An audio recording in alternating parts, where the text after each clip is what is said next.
बिस्मिल्लाहिर्रहमानिर्रहीम। अस्सलाम वालेकुम। आज एक नई वीडियो लेक्चर के साथ मोहम्मद साजिद। हमारा टॉपिक चल रहा है ट्रांसपोजेबल एलिमेंट्स। लास्ट वीडियो में हम लोगों ने डिस्कस किया discovery and introduction of transposable elements and different type of transposable elements. आज हम लोग डिस्कस करेंगे ट्रांसपोजेबल एलिमेंट्स इन प्रोकैरियोट्स यानी ट्रांसपोजेबल एलिमेंट्स इन बैक्टीरिया। अब जब हम लोग स्टार्ट लेते हैं ट्रांसपोजेबल एलिमेंट्स इन बैक्टीरिया तो हमारे पास transposable elements or transposons in bacteria. Majorly there are three types of transposable elements in bacteria. Number one, insertion sequence. Insertion sequence are commonly known as IS elements. Insertion sequence are IS elements, most simplest type of transposable elements. Simplest type of transposable elements. While number two, composite transposable elements. Those transposable elements which form by the combination of two IS elements. Simply composite elements को जब हम composite transposons को जब हम लोग discuss करेंगे तो इसमें combination of two IS elements, while in non-composite या TN3 transposons, number 3 TN3 type, या कि इसका दूसरा नाम है नॉन कंपोजिट। इसका नाम नॉन कंपोजिट क्यों है हम लोग इंशाअल्लाह अज़ीज़ डिस्कस करेंगे। इसका नाम TN3 क्यों है इंशाअल्लाह हम डिस्कस करेंगे। तो चलें स्टार्ट करते हैं वन बाय वन। सबसे पहले insertion sequence. Insertion sequence are also known as IS elements. Insertion sequence are IS elements, the type of transposable elements that carry on gene. वो transposable elements, वो segment of DNA, वो portion of DNA जो कि किसी भी gene के ऊपर carry होगा, जो कि किसी भी जीन के अंदर इंसर्ट होगा, except gene involving in transposition. यहां पे दो बातें याद रखनी है। Number one, IS element is that segment of DNA which insert into gene but the gene having no involving in transposition। इस बात का मतलब क्या है कि हमारे पास ये यूनिडायरेक्शनल या वन वे है। अभी जब हम लोग डिटेल से डिस्कस करेंगे तो हम लोग बात करेंगे कि IS एलिमेंट्स किसी भी जीन के अंदर जाकर इंसर्ट हो जाते हैं। अब जीन के अंदर इंसर्ट हुआ, उसके रिस्पांस में जीन की कोई ट्रांसपोजिशन नहीं हो रही, बल्कि इस फ्रेगमेंट ऑफ DNA की, इस पोर्शन ऑफ DNA की ट्रांसपोजिशन हो रही है। उस फ्रेगमेंट ऑफ DNA को हम लोग कहेंगे इंसर्शन एलिमेंट या इंसर्शन सीक्वेंस। अब ये इंसर्शन सीक्वेंस की सबसे पहले स्ट्रक्चर, क्योंकि जब आप लोग देखें तो आप लोग transposable elements, transposons in bacteria discuss करेंगे सबसे पहले IS एलिमेंट्स। फिर जब आप बात करेंगे कंपोजिट तो उसके लिए भी combination of two IS elements है। इसी तरह TN3 फैमिली में भी IS एलिमेंट्स इन्वॉल्व हैं। तो इसलिए पहले हम लोग डिटेल से डिस्कस करेंगे IS एलिमेंट्स को। तो सबसे पहले IS एलिमेंट्स की डेफिनेशन के बाद structure. What is IS element? It is small portion या small segment of DNA। Which type of DNA? Which having a repeated sequence at its end। इसकी जो दोनों एंड्स होंगी उन एंड्स के ऊपर रिपीटेड सीक्वेंस होंगे और ये रिपीटेड सीक्वेंस मोस्टली इन्वर्टेड होंगे। अब जैसे मिसाल के तौर पे यहां पे आप देखें तो हमारे पास मैंने एक एग्जाम्पलरी सीक्वेंस इन्वर्टेड सीक्वेंस के लिए लिखा क्या, CTAG। अब अगर आप यहां पे देखें तो ये एक दूसरे के इन्वर्टेड है। एरो को आप देखें तो इसका स्टार्ट हो रहा है 5 प्राइम से CTAG, जबकि यहां पे C का स्टार्ट हो रहा है टुवर्ड्स 3 प्राइम, यानी कि ये उसके अपोजिट है, इन्वर्टेड है, CTAG।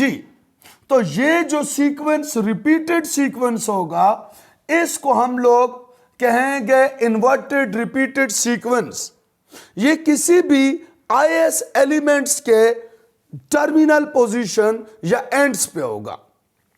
इसी इन्वर्टेड सीक्वेंस की वजह से विच इन्वॉल्व इन ट्रांसपोजिशन, यही इन्वर्टेड सीक्वेंस जो है इस सीक्वेंस की वजह से बेसिकली आपके पास क्या होगी, ट्रांसपोजिशन। लेकिन यहां पे एक और इंटरेस्टिंग बात ये है कि in the middle of IS element, in the middle of small portion of DNA which contain inverted sequence at terminal, but in middle, but in center there must be a gene for transposase। IS elements के जो centre है उसमें gene of ट्रांसपोजेज enzyme होगा। यहां पे आप देखें तो ये कंप्लीट IS एलिमेंट है जिसके सेंटर में जीन ऑफ ट्रांसपोजेज एंजाइम है और जिसकी साइडों पे, जिसके टर्मिनल एंड्स पे हमारे पास CTAG और इन्वर्टेडली CTAG सीक्वेंस है। तो ये आपके पास है स्ट्रक्चर ऑफ IS एलिमेंट्स।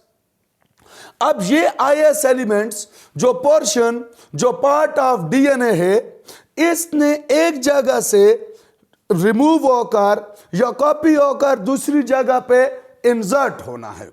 लेकिन जिस जगह पे इंसर्ट होगा यानी होस्ट DNA, यानी कि दूसरी टारगेट पोजीशन पे जब इंसर्ट होगा उसके लिए चाहिए स्पेसिफिक सीक्वेंस जिसे कहेंगे टारगेट साइट डुप्लीकेशन सीक्वेंस। अगर आप लोगों को याद हो तो हम लोगों ने एक टॉपिक पढ़ा था साइट स्पेसिफिक जेनेटिक रिकॉम्बिनेशन। तो साइट स्पेसिफिक जेनेटिक रिकॉम्बिनेशन में मैंने बताया था कि site specific genetic recombination is also because of transposons, कि स्पेसिफिक पोजीशन स्पेसिफिक साइट पे IS एलिमेंट्स जाकर इन्वर्ट होगा। वो स्पेसिफिक साइट किस वजह से होगी, because of target site duplication. Target site duplication हमारे पास होगी होस्ट DNA पे, वो DNA जहां पे IS एलिमेंट, वो जीन जो ट्रांसपोजिशन में, वो जीन जो के टारगेट DNA है उसके ऊपर होगी target site duplication. Target site duplication basically क्या है? It is a short sequence of nucleotide, mostly 3 to 12 base pair। ये 3 to 12 बेस पेयर न्यूक्लियोटाइड्स हैं जिनका डायरेक्टली रिपीट सीक्वेंस होगा। हमने IS एलिमेंट पे बात की इन्वर्टेड रिपीट सीक्वेंस या inverted terminal repeats. Inverted terminal repeats को आप देखें तो वो है टुवर्ड्स 5 प्राइम C और इसमें टुवर्ड्स 3 प्राइम C, तो ये इन्वर्टेड है। लेकिन डायरेक्टली रिपीट सीक्वेंस अगर आप अब जंप लगाकर डायरेक्टली रिपीट या डायरेक्ट रिपीट सीक्वेंस को देखें तो इसमें सीक्वेंस चेक करें TACGT, ये TAC टुवर्ड्स 5 प्राइम है और TGC आपके पास जो है वो टुवर्ड्स जीन है। इसमें आप देखें तो अगेन TACGT, तो इन दोनों को अगर आप एरो से समझने की कोशिश करें तो ये देखें TACGT, तो इन दोनों की डायरेक्शन एक दूसरे के पैरेलल है। ये एक दूसरे के पैरेलल या डायरेक्ट सीक्वेंस में हैं, इसको कहा जाएगा डायरेक्ट रिपीट सीक्वेंस। तो याद रखना है दो बातें, टर्मिनल पोजीशन ऑफ IS पे जो सीक्वेंस होगा वो इन्वर्टेड होगा लेकिन होस्ट डीएनए की जो टारगेट साइट होगी, जहां पे स्पेसिफिक साइट रिकॉम्बिनेशन या जहां पे आईएस एलिमेंट आकर इंसर्ट होगा, वो सीक्वेंस होगा 3 to 12 बेस पेयर, लेकिन उसका जो सीक्वेंस होगा वो डायरेक्ट रिपीट सीक्वेंस होगा। ये वो सीक्वेंस होगा जहां पे आकर निक बनेगी, ये वो सीक्वेंस होगा जहां पे क्लीवेज होगी होस्ट डीएनए पे। जैसे फॉर एग्जांपल अगर हम टारगेट साइट डुप्लीकेशन की बात करें, तो यहां पे मैंने जो है डबल स्ट्रैंड डीएनए को मेंशन किया। डबल स्ट्रैंड डीएनए में हमारे पास फॉर एग्जांपल डीएनए है TACATGCACAG और दूसरा इसके कंप्लीमेंट्री। इसमें जो रेड कलर की न्यूक्लियोटाइड्स हैं वो न्यूक्लियोटाइड्स हैं target site duplication site. These are that nucleotides at where the IS element will be insert. How insert? First of all, at the terminal position of target site ATGCA, और ये यहां पे निक, यहां पे cleavage होगी और दूसरे स्ट्रैंड पे यहां पे क्लीवेज होगी। जब क्लीवेज होगी तो ऑटोमेटिकली ये होस्ट डीएनए ओपन हो जाएगा। जब ये होस्ट डीएनए ओपन होगा तो तब आईएस एलिमेंट आकर यहां पे बाइंड होगा, इधर से इस साइड से, इधर से दूसरा स्ट्रैंड इसके साथ बाइंड होगा। जब बाइंड होगा तो आप देखें, तो जब ये बाइंड हो गया तो ये न्यूक्लियोटाइड्स, ये वाला पोर्शन, ये वाला पोर्शन जो है वो ये पोर्शन है, तो यहां पे आकर आईएस एलिमेंट बाइंड हो गया। दूसरी तरफ से ये वाला पोर्शन जो है वो ये इस दूसरा स्ट्रैंड आकर इस जगह पे बाइंड हो गया, तो ऑटोमेटिकली इन न्यूक्लियोटाइड्स के कंप्लीमेंट्री गैप है और इस स्ट्रैंड पे इन न्यूक्लियोटाइड्स के कंप्लीमेंट्री गैप था, तो गैप जो था वो गैप फिल हो गया। जब गैप फिल हो गया, इस स्ट्रैंड पे था ए, उसके कंप्लीमेंट्री टी, टी के कंप्लीमेंट्री ए, जी के कंप्लीमेंट्री सी, सी के कंप्लीमेंट्री जी और ए के कंप्लीमेंट्री टी। जब न्यूक्लियोटाइड्स अटैच्ड होंगी तो गैप क्या हो गया? फिल। सिमिलरली यहां पे भी जो गैप था वो अब फिल होगा, तो टी के कंप्लीमेंट्री ए टी सी जी जी सी और ए। तो अब आप इसको देखें तो ये गैप फिल होने के बाद ये वाला जो एलिमेंट था, ये वाला जो आईएस एलिमेंट था वो आकर इस पोजीशन के ऊपर इंसर्ट हो गया। ये जिस जगह पे इंसर्ट हुआ वो ऑलरेडी जीन था। जब ये जीन के अंदर आकर इंसर्ट हुआ तो जीन का no role, no involving in transposition, but IS element inserted, but IS element at the target site duplication पे क्या हुआ? इंसर्ट। अब जब ये इंसर्शन हुई उसके रिजल्ट में जीन के ऊपर क्या इफेक्ट हुआ? तो जीन के ऊपर जो इफेक्ट होगा उसमें आपने याद रखना है, it cause the inactivation of gene. हमारे पास यहां पे हम ये बात याद रखनी है आपने कि जब आईएस एलिमेंट्स आकर इंसर्ट होंगे इन ए स्पेसिफिक जीन, जैसे ये जीन पोर्शन था यहां पे और यहां पे निक बनाकर आईएस एलिमेंट इंसर्ट हो गया। Now this gene will be inactive after IS element insertion, inactivation of host gene. तो ये आपके पास अ टाइप ऑफ म्यूटेशन भी हो सकती है। तो ये था आपके पास आईएस एलिमेंट्स का स्ट्रक्चर और उसकी इंसर्शन। अब कुछ common examples of IS elements. IS elements की एग्जांपल्स में एक टेबुलेटेड फॉर्म में हम लोगों ने आईएस एलिमेंट्स को प्रेजेंट किया। सबसे पहले आईएस एलिमेंट ट्रांसपोजॉन्स, उन ट्रांसपोजॉन्स का टारगेट रिपीट सीक्वेंस, उसके बाद ट्रांसपोजॉन्स पे इन्वर्टेड रिपीट सीक्वेंस और टोटल लेंथ ऑफ ट्रांसपोजॉन्स। इसमें सबसे common first example is IS1, inserted sequence once transposon का नाम है, जिसका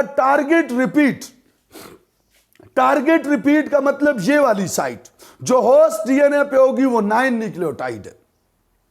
इन्वर्टेड रिपीट सीक्वेंस, इसकी टर्मिनल एंड्स के ऊपर जो रिपीट सीक्वेंस होगा वो अप टू 23 न्यूक्लियोटाइड्स, और जो टोटल लेंथ इसकी बनेगी वो 768 nucleotides. Similarly IS2 5 target repeat, 41 inverted और total length 1327 nucleotides. IS4 11 target repeat sequence, 18 inverted और 1428 न्यूक्लियोटाइड्स टोटल लेंथ। यहां पे ये लास्ट 2 को आपने जरा टारगेट करना है, इंपॉर्टेंट है, ये याद रखना है। IS50 target repeat 9 nucleotides, inverted repeat also 9, total length 1531 nucleotides.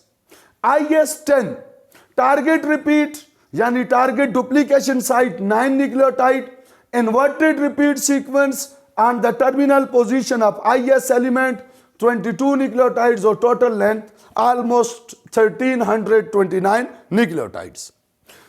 इस टारगेट रिपीट में आप देखें तो कोई नंबर भी 12 से इंक्रीज नहीं है, ना लेस देन 3 है ना मोर देन 12 है। तो ये है टारगेट रिपीट जो कि होस्ट डीएनए के ऊपर होंगे, और टर्मिनल ये इन्वर्टेड रिपीट जो कि terminal position of IS element होंगी, और ये टोटल लेंथ। तो यहां तक था first type of transposable elements यानी IS elements in bacteria. Now number 2, composite transposons. Composite transposons, those transposon which form by the combination of 2 IS elements। इतना simple नहीं है, लेकिन शॉर्टकट में it is a combination of 2 IS elements। Which type of IS elements? That type of IS elements which are homologous। When two similar IS element, composite में याद रखना है कि combination of 2 IS element तो है, लेकिन वो IS elements हमारे पास होने चाहिए homologous यानी similar, combine with another gene। यहां पे इंटरेस्टिंग बात यह है कि न सिर्फ 2 IS एलिमेंट्स होंगे, बल्कि उनके दरमियान, उनके इंटरमीडिएट, उनकी टर्मिनल पोजीशन पे हमारे पास एन अदर जीन भी होगा। तो to form a composite transposons, simply component transposons is equal to 2 similar IS elements plus a gene. जब 3 चीजें एक साथ किसी होस्ट डीएनए में इंसर्ट हों, जिसमें एक जीन और उसकी टर्मिनल पोजीशन, उसकी दोनों साइडों पे 2 सिमिलर IS एलिमेंट्स जब मौजूद होंगे, तो ये फ्रेगमेंट ऑफ डीएनए जब ट्रांसपोजिशन करेगा, इन्वर्जन करेगा, उसे कहा जाएगा कंपोजिट ट्रांसपोजन्स। अब ये जो अदर जीन है बैक्टीरिया में स्पेशली, जो कंपोजिट ट्रांसपोजन्स के थ्रू अदर जीन ट्रांसफर होगा, वो gene mostly antibiotic resistance gene है। यानी कि एंटीबायोटिक रेजिस्टेंस जीन की दोनों टर्मिनल पोजीशन पे सिमिलर IS एलिमेंट्स होंगे। अब ये कंप्लीट फ्रेगमेंट, ये कंप्लीट सेगमेंट ऑफ डीएनए किसी भी होस्ट डीएनए में जब इंटीग्रेट, जब इन्वर्ट होगा, जब ट्रांसपोज होगा, इसको कहा जाएगा कंपोजिट ट्रांसपोजन्स। कंपोजिट ट्रांसपोजन्स का वैसे तो सिंबल TN फैमिली है, लेकिन एक बात याद रखना है, symbolically TN represent to the composite transposon except TN3। इस बात को याद रखना है कि हमारे पास कंपोजिट ट्रांसपोजन्स का जो सिंबल है, जिस तरह IS का इंसर्शन सीक्वेंस का हमारे पास सिंबल है IS, इसी तरह कंपोजिट का सिंबल है TN। लेकिन इसमें एक एक्सेप्शन है TN फैमिली, क्योंकि TN एक सेपरेट टाइप, एक separate group of transposable elements है इन बैक्टीरिया।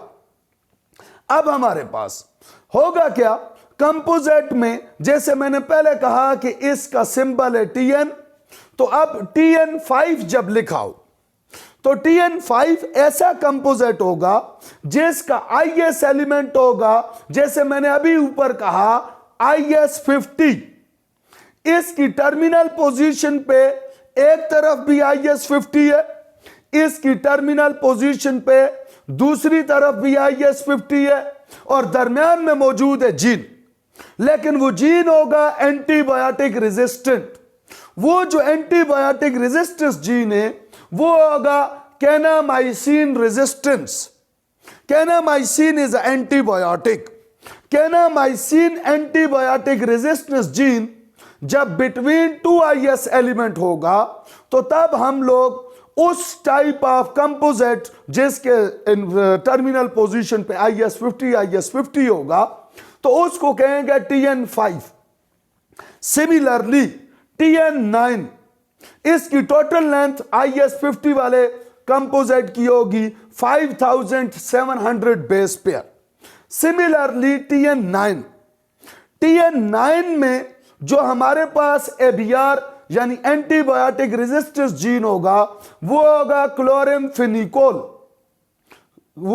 क्लोरिमफेनिकोल resistance gene. क्लोरिमफेनिकोल की इन्वर्टेड इसकी टर्मिनल पोजीशन पे जो IS एलिमेंट होंगे वो IS1 एंड IS1 होंगे। अब ये IS1 सेंटर में इसके क्लोरिमफेनिकोल रेजिस्टेंस जीन जब किसी होस्ट DNA के अंदर ट्रांसपोजान होगा या ट्रांसफर होगा, उसे कहा जाएगा TN। इसकी टोटल लेंथ होगी 2500 बेस पेयर। सिमिलरली इसकी तीसरी type for example TN family या TN कंपोजिट।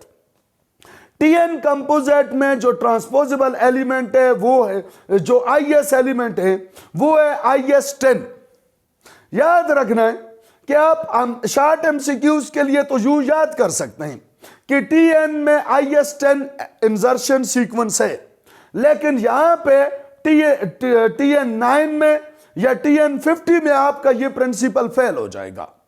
ऐसा नहीं है कि TN9 में IS9 होगा या TN5 में IS5 होगा। नो, ये नाम जो हैं वो आपके पास अकॉर्डिंग टू डिस्कवरी है। अब हमारे पास TN10 में जो इंसर्शन सीक्वेंस होगा वो होगा IS10, लेकिन उसके सेंटर में जो एंटीबायोटिक रेजिस्टेंस जीन होगा वो होगा टेट्रासाइक्लिन रेजिस्टेंस।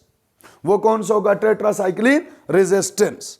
अब हमारे पास जो है, अगर आप लोग जो है वो देखें इसको, तो ये यहां पे 2 IS एलिमेंट्स सिमिलर कंबाइन हुए, उनके दरमियान एंटीबायोटिक रेजिस्टेंस जीन है, और ये कंप्लीट फ्रेगमेंट जब एक जगह से दूसरी जगह इन्वर्ट होगा उसे कहा जाएगा कंपोजिट ट्रांसपोजन्स।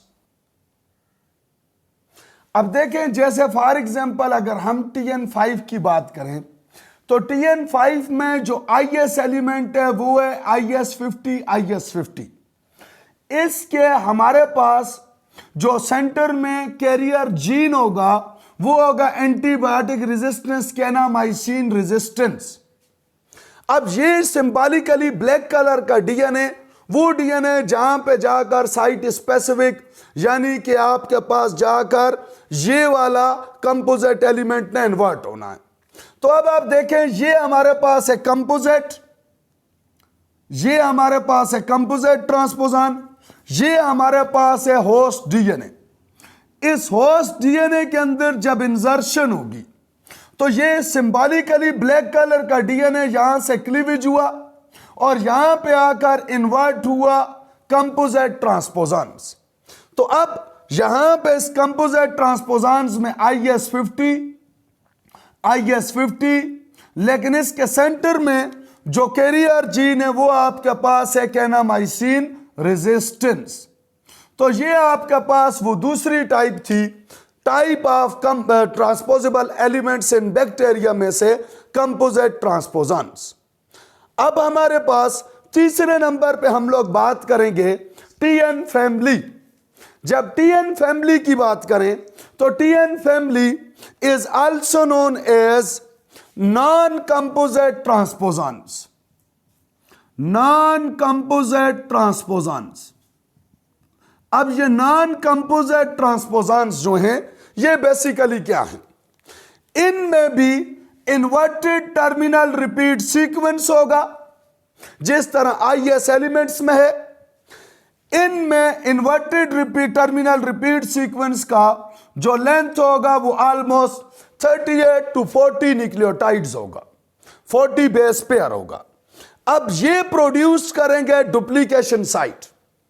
ये होस्ट डीएनए में हमारे पास डुप्लीकेशन साइट, जैसे हम लोगों ने ऑलरेडी बात की, टारगेट डुप्लीकेशन साइट। और ये जो टारगेट डुप्लीकेशन साइट है इसका लेंथ होगा मोस्टली 5 न्यूक्लियोटाइड्स, यानी कि वहां पे आईएस एलिमेंट्स के लिए तो था 3 to 12, लेकिन टीएन फैमिली में हमारे पास जो है वो डुप्लीकेशन टारगेट साइट या टारगेट डुप्लीकेशन साइट का लेंथ होगा ऑलमोस्ट 5 न्यूक्लियोटाइड। ये आपके पास होंगे लार्जर देन आईएस एलिमेंट्स। ये आईएस एलिमेंट से लार्जर होंगे क्योंकि आप देखें आईएस एलिमेंट इंडिविजुअल तो छोड़ें, इवन कंपोजिट फॉर्म में भी उनकी लेंथ नॉट मोर देन 2000, जबकि इनकी लेंथ जो होगी वो अप टू 5000 बेस पेयर हो सकती है। अब इसमें हमारे पास ट्रांसपोजिशन मैकेनिज्म क्या है कि it contain accessory gene as well as the gene for transposition. इसमें भी दो चीजें इंपॉर्टेंट है, एक तो एक्सेसरी जीन यानी इंपॉर्टेंट जीन, और दूसरा जो है वो जीन ऑफ ट्रांसपोजिशन प्रेजेंट होगा। फॉर एग्जाम्पल इसकी नाम जो है वो टीएन फैमिली क्यों है? बिकॉज इसमें कॉमनली मोस्टली 3 जीन्स इन्वॉल्व होते हैं। फॉर एग्जाम्पल अगर हम लोग बात करें तो TNPA, TNPR एंड BAL, ये हमारे पास 3 टाइप ऑफ जीन्स हैं। TNPA जीन फॉर ट्रांसपोजेज, ये वो जीन है जो ट्रांसपोजेज एंजाइम को ट्रांसलेट करेगा। TNPR वो है जो कि आपका पास रिजॉल्वेज, यानी कि एंजाइम जो आपका पास ये सिंथेसाइज करेगा वो है रिजॉल्वेज। जबकि BAL हमारे पास एंटीबायोटिक्स का 2 मेजर ग्रुप्स हैं, अल्फा एंड बीटा। तो ये आपका पास बीटा लैक्टेमेज एंजाइम है, सिंथेसाइज करेगा, जो कि हमारे पास एम्फिसिलिन रेजिस्टेंस के लिए है। सिंपली अगर शॉर्टकट हम लोग बात करें तो हमारे पास जो है वो BAL एम्फिसिलिन रेजिस्टेंस जीन है। अब हमारे पास हुआ क्या, यहां पे 2 टाइप ऑफ प्लाज्मिड है, एक डोनर प्लाज्मिड है, एक रेसिपिएंट। अब ये जो जिस पे टारगेट साइट मौजूद है ये आपके पास है रेसिपिएंट, जिस पे ट्रांसपोजेज मौजूद है वो है आपके पास डोनर। इन दोनों की को इंटीग्रेशन होती है, ये दोनों आपस में मर्ज होते हैं। इसकी टारगेट साइट यहां से क्लीवेज होकर यहां पे ट्रांसपोजेज की आपके पास इंसर्शन सीक्वेंस की वजह से दोनों आपस में क्या हो गए, मर्ज, को इंटीग्रेट। ये को इंटीग्रेशन जो हुई ये हुई बिकॉज ऑफ ट्रांसपोजेज। ट्रांसपोजेज ने आपके पास जो है वो मर्जिंग की बिटवीन डोनर एंड रिसिपिएंट। अब जब ये ट्रांसपोजेज ने मर्जिंग की, उस मर्जिंग के रिजल्ट में हमारे पास ये कंबाइंड को इंटीग्रेटेड प्लाज्मिड बना। लेकिन ये जो को इंटीग्रेटेड प्लाज्मिड है ये प्लाज्मिड बिकॉज ऑफ रिजॉल्वेज स्प्लिट होगा। रिजॉल्वेज एंजाइम की वजह से क्या हो गया, स्प्लिट। जब ये स्प्लिट होगा तो स्प्लिट होने के बाद हमारे पास जो है यहां पे एक प्लाज्मिड में तीनों जीन्स असेंबल्ड हो जाएंगे, तीनों जीन्स इकट्ठे आपके पास जो हैं वो इंटीग्रेट हो जाएंगे। लेकिन दूसरा प्लाज्मिड एज इट रिमूव्ड। अब आप देखें इसमें टारगेट साइट थी जबकि इसमें टारगेट साइट नहीं थी, तो ये टारगेट साइट पे मर्ज होने के बाद यहां पे इसने क्या किया, हमारे पास जो प्लाज्मिड अब बनाया, इस प्लाज्मिड पे हमारे पास रिजॉल्वेज एंजाइम था। इस प्लाज्मिड पे दो एंजाइम थे, एम्फिसिलिन रेजिस्टेंस और ट्रांसपोजेस। या दो, इस पे जीन था रिजॉल्वेज, इस पे जीन था ट्रांसपोजेस और as well as antibiotic resistance. इन दोनों की कोइंसिडेंस से हमारे पास इंटीग्रेशन के रिजल्ट में ट्रांसपोजेस, एंटीबायोटिक रेजिस्टेंस और रिजॉल्वेज तीनों जीन इकट्ठे असेंबल्ड हो गए। TNPA, TNPR और BAL तीनों के तीनों इकट्ठे असेंबल्ड हो गए बिकॉज ऑफ ट्रांसपोजिशन। तो इसको कहा जाएगा TN फैमिली या नॉन कंपोजिट ट्रांसपोजन्स। तो होपफुली आप लोगों ने लर्न किया होगा ट्रांसपोजेबल एलिमेंट्स इन बैक्टीरिया। फिर भी अगर किसी का कोई मसला हो, इंशाअल्लाह अजीज अपकमिंग टॉपिक्स हमारे चूंकि ट्रांसपोजेबल एलिमेंट्स ही होंगे। अब नेक्स्ट टॉपिक होगा ट्रांसपोजेबल एलिमेंट्स इन मेज, उसके बाद जीस्ट, उसके बाद ह्यूमन। तो आपका जो भी क्वेश्चन होगा इंशाअल्लाह अपकमिंग टॉपिक में उसे पॉजिटिवली रिप्लाई किया जाएगा। Thank you very much.